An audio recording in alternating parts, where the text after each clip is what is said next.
بسم الله الرحمن الرحيم سبح اسم ربك الأعلى الذي خلق فسوى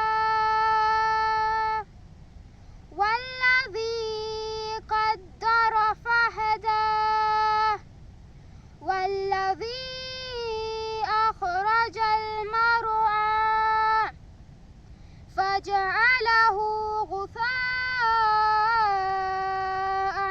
أهوى سنقرئك فلا تنسى إلا ما شاء الله إنه يعلم الجهر وما يخفى ونيسرك لليسرى فذكر إن نفعت الذكرى سيذكر من يخشى ويتجنبها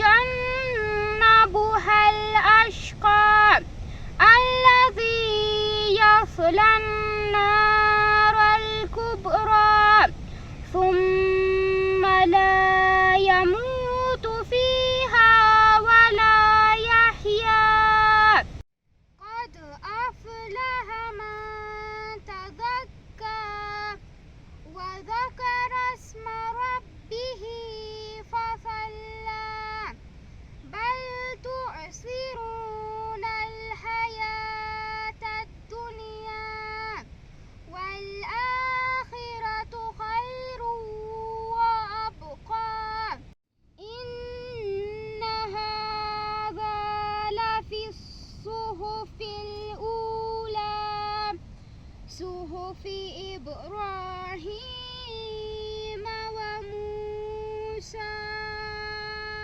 पनाह मांगती हूँ मैं अल्लाह ताला के शैतान मरदूद से। शुरू करती हूँ अल्लाह ताला के नाम से जो बड़ा मेहरबान निहायत रहम वाला है। अपने बहुत ही बुलंद अल्लाह के नाम की पाकीज़गी बयान कर, वो जात जिसने पैदा किया और फिर दुरुस्त बनाया और जिसने ठीक ठाक अंदाजा किया और फिर राह दिखाई और जिसने ताजा घास पैदा की फिर इसने इसको सुखाकर सिया कोड़ा कर दिया। हम तुझे पढ़ाएंगे फिर तू न भूलेगा, मगर जो कुछ अल्लाह चाहे वो जाहिर और पोशीदा को जानता है। हम आपके लिए आसानी पैदा कर देंगे तो आप नसीहत करते रहें। अगर नसीहत कुछ फायदा दे, डरने वाला तो नसीहत लेगा, हाँ बदबख्त इससे गुरेज करेगा जो बड़ी आग में जाएगा जहाँ फिर ना वो मरेगा ना जिएगा। बेशक उसने फलाह पाली जो पाक हो गया और जिसने अपने रब का नाम याद रखा और नमाज पढ़ता रहा। लेकिन तुम तो दुनिया की जिंदगी को तरजीह देते हो और आखिरत बहुत बेहतर और बहुत बका वाली है। ये बातें पहली किताबों में भी है, यानी इब्राहिम और मूसा की किताबों में। सदक़ल्लाहुल अलीयुल अज़ीम।